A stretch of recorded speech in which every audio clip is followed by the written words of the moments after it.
1059 The Region. Happy World Radio Day, everyone. Woo! It's a big deal, and our focus this World Radio Day is on sport. We thought it'd be kind of interesting because to participate in sport properly, a few things need to be handled. And with a focus on sports in York Region, things like nutrition, how to protect your brain, wear the right gear, get yourself ready for sport. These are big considerations. Lucky for us, Rosie, we can reach out to the folks at York Region. In fact, right into the public health department and speak to people like Sarah. Good afternoon, Sarah. Hi, how are you? Good, thanks. Rosie, Sarah Buzek is a public health nutritionist at York Region. Mm-hmm. And thanks for joining us this afternoon. Oh, it's my pleasure. Thanks so much for having me. Now, we thought it would be kind of cool to get somebody who really knows their stuff when it comes to nutrition to talk about what your body needs in the way of fuel so that you can participate in the sports that you need, whether it's high cardio, heavy lifting, that sort of stuff.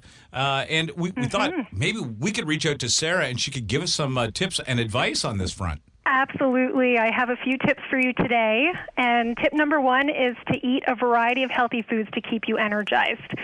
So what I mean by this is to include foods from all four food groups from Canada's Food Guide, and these are going to provide you with the fuel for an active lifestyle and the vitamins and minerals that help turn food into energy and to build strong bones and muscles that you're going to need for participating in sports. Excellent. Now, okay, is there a combination of these that you need? How do you determine what you need in the way of each of these food groups, or what combinations work the best? Yeah. I mean, tip number two is that you want to fuel yourself with different types of foods. So if you're preparing before any sports or any activity, you want to fuel your body with carbohydrates. So these are found in the food groups like the fruits, in grains, and in milk products, and they're really the best fuel for any type of activity. And then when we're talking about an efficient recovery after any workout, we want to eat a combination of protein and carbohydrates, and we want to do this within 30 minutes of finishing the game or whatever workout you might have been participating in. And the protein, that really comes from the meat and alternatives like beans and lentils. It's found in cheese and milk and nuts and seeds, and these are going to help to repair and rebuild muscles. And then we also want carbohydrates again because these are going to help us to refuel for our next game or our next workout. So that's also really important. And then I have one final tip for you, and this one's also really important, is you really want to stay hydrated. Not being hydrated during activity can make you feel tired and sluggish. So you want to be hydrated throughout the day, and you also want to replace the fluids that you lose during exercise to prevent dehydration. And water is really going to be your best choice.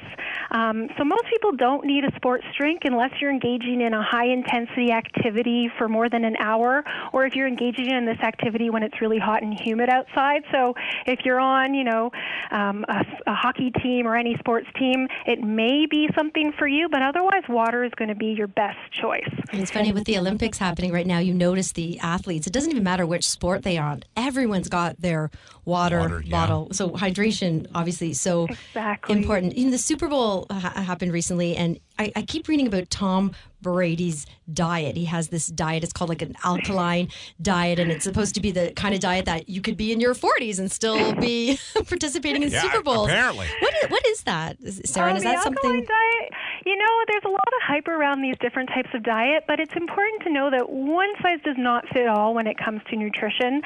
So Brady has, he has his like high-tech doctors and sports dietitians, but for the everyday person, just regular water from the tap is going to be just fine. Well, that's good to hear, because I love drinking tap water. I like the temperature of it, and sometimes I'll get the odd look from someone. It's like, oh, you're just going to drink that out of the tap? I'm like, yeah, like why not? So it's nice to hear from an expert that is A-okay to do. Yeah, and York Region has great tap water as well. So it does. You're in good hands there. Yeah. As a York Regionite, I can tell you, my whole life I've been drinking it. I'm here to tell you, it'll keep you healthy, and it's quite refreshing. Now, listen to Sarah. If there's any questions people have with regard to nutrition, is there someplace you could direct them at York Region that they might get more info? Absolutely. You can visit our website at york.ca/nutrition. We've been speaking with Sarah Buzek. She's a public health nutritionist, and you can tell, by the way, that she has conviction in her tips. We appreciate them, and we wish you a very happy World Radio Day. Happy World Radio Day.